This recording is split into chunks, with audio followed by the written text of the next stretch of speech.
6 de noviembre de 1985, Bogotá. En pleno corazón de la capital, un grupo guerrillero irrumpió en una de las instituciones más sagradas del país, el Palacio de Justicia. Lo que siguieron fueron 28 horas de terror, fuego cruzado, decisiones fatales y desapariciones que hasta el día de hoy siguen sin respuesta. Fue una herida profunda en la historia de Colombia, una donde la justicia quedó sepultada en su propio templo. Hoy te contaré todo sobre la toma del Palacio de Justicia, uno de los eventos más oscuros, confusos y trágicos del país. A mediados de la década de 1980, Colombia se encontraba en uno de los periodos más convulsos de su historia. Las instituciones tambaleaban entre la presión de los grupos armados, la influencia creciente del narcotráfico y una sociedad civil cada vez más incrédula ante la promesa de justicia y paz. En ese clima cargado de tensión, surgía con fuerza el movimiento 19 de abril, más conocido como el M19.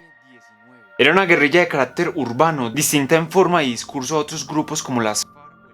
Nació tras las elecciones de 1970, que muchos consideraban fraudulentas, y desde entonces había construido su identidad bajo la bandera de justicia popular, la soberanía nacional y el rechazo a la élite política tradicional. A lo largo de los años 70 y principios de los 80, el M19 protagonizó acciones de alto impacto: el robo de la espada de Bolívar, el asalto a cuarteles militares, secuestros políticos y tomas de embajadas. Para sus integrantes, estas acciones eran gestos revolucionarios. Para el Estado, actos de terrorismo. En paralelo, el narcotráfico empezaba a infiltrarse en todas las estructuras del país. Los grandes capos como Pablo Escobar no solo acumulaban riquezas inconmensurables, sino que también comenzaban a comprar poder político y judicial. La extradición hacia Estados Unidos, impulsada desde la Corte Suprema de Justicia, se convirtió en el punto más delicado.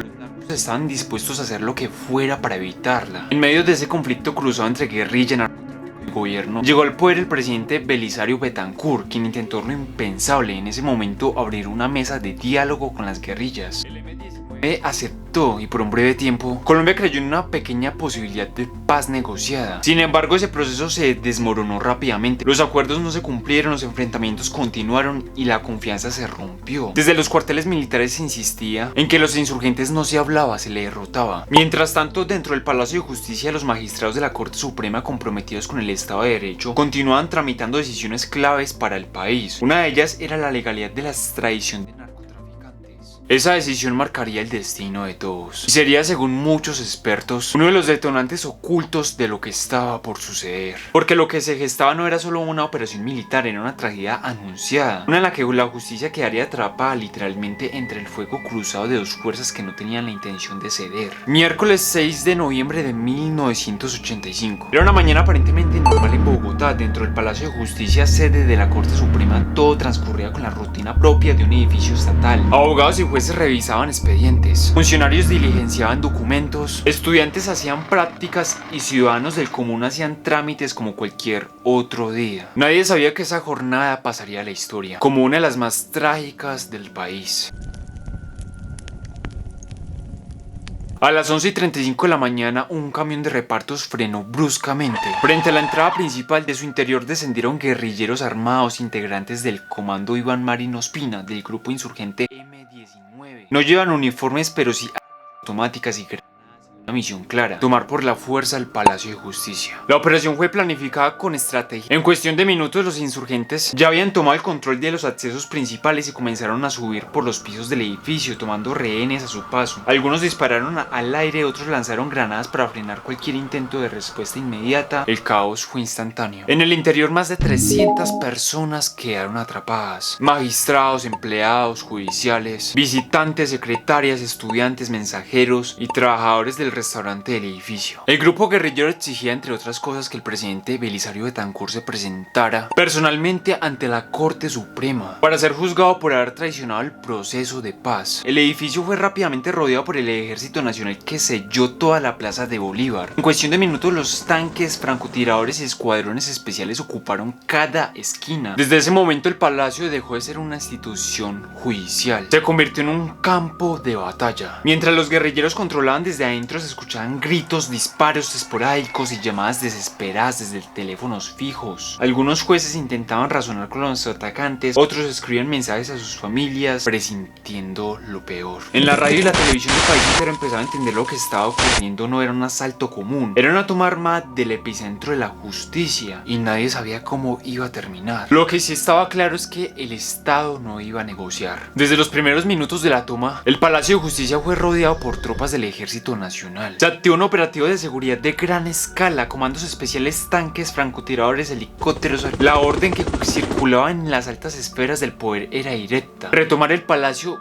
por la fuerza y haciendo cualquier cosa lo que fuese necesario. Y lo fue. No hubo negociaciones prolongadas, no se buscaron garantías para los rehenes. A pesar de que muchos dentro del palacio aún estaban con vida, la estrategia fue una sola: asaltar el edificio como si se tratara de una fortaleza enemiga. Comenzaron los disparos, las ráfagas de ametralladoras cruzaban desde la calle hasta los pisos superiores del palacio. Los guerrilleros atrincherados respondían. La situación dentro del edificio era caótica: humo, gritos, detonaciones, paredes que derrumbaban, cuerpos caídos. Algunas personas lograron esconderse en baños, oficinas, bodegas. Otras intentaban salir con las manos en alto pidiendo auxilio, pero el fuego era indiscriminado, no había forma de saber quién era quién. A medida que pasaban las horas, el combate se intensificó. Los pisos superiores donde se encontraban los magistrados de la Corte Suprema eran los más comprometidos. Allí están atrapados jueces, empleados judiciales, incluso el presidente de la Corte, que en esos tiempos era Alfonso Reyes Echandía, quien aún creía que era posible negociar. Se escucharon voces en transmisiones radiales internas, pidiendo un alto al fuego, alertando sobre la presencia de civiles, pero nadie las atendió. La operación continuó sin pausa, y entonces en la madrugada del 7 de noviembre ocurrió lo impensable: el fuego comenzó. No está del todo claro cómo empezó. Algunos testigos hablaron de lanzallamas, otros de bombas incendiarias o disparos que alcanzaron archivos inflamables. Lo cierto es que el cuarto piso comenzó a arder y con él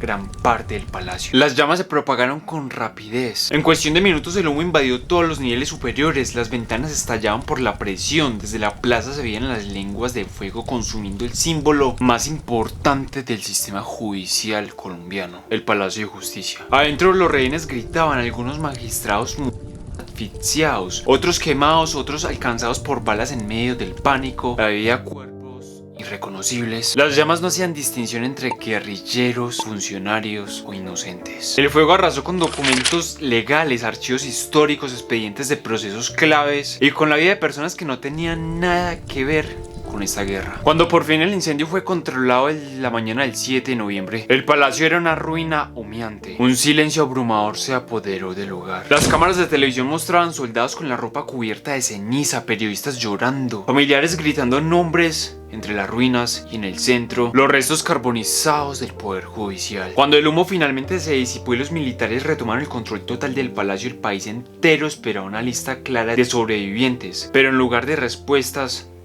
llegaron los vacíos. 11 personas que fueron vistas con vida saliendo del edificio nunca más aparecieron. No fueron guerrilleros, no estaban armados y en ningún momento se enfrentaron al Estado. Fueron empleados de cafetería, visitantes, mensajeros, estudiantes, gente del común, trabajadores, ciudadanos. Entre ellos Cristina del Pilar Guarín y Gloria Anzola, dos jóvenes empleadas administrativas. También estaba Carlos Rodríguez, un mensajero judicial de apenas 20 años, a quien se le vio salir por la puerta trasera del palacio con las manos en alto, custodiado por soldados. Nadie volvió a saber de ellos. Las familias comenzaron una lucha titánica por saber la verdad. Fueron al Congreso, a la Fiscalía, a la Casa de Nariño, tocaron todas las puertas posibles y todas se cerraron. El ejército negó responsabilidades, el gobierno quedó en silencio y durante años el caso fue tratado como una nota incómoda, algo que era mejor olvidar. Pero los testimonios empezaron a filtrarse. Militares retirados hablaron, testigos presenciales aseguraron haber visto interrogatorios violentos en el Cantón Norte, que para el que no sepa, el Cantón Norte en Bogotá es una construcción militar estratégica que alberga importantes unidades del ejército colombiano, responsables de la seguridad de la ciudad. Algunos incluso identificaron a algunas víctimas dentro de guarniciones militares antes de que desaparecieran. Las pruebas apuntaban a un patrón. Fueron detenidos,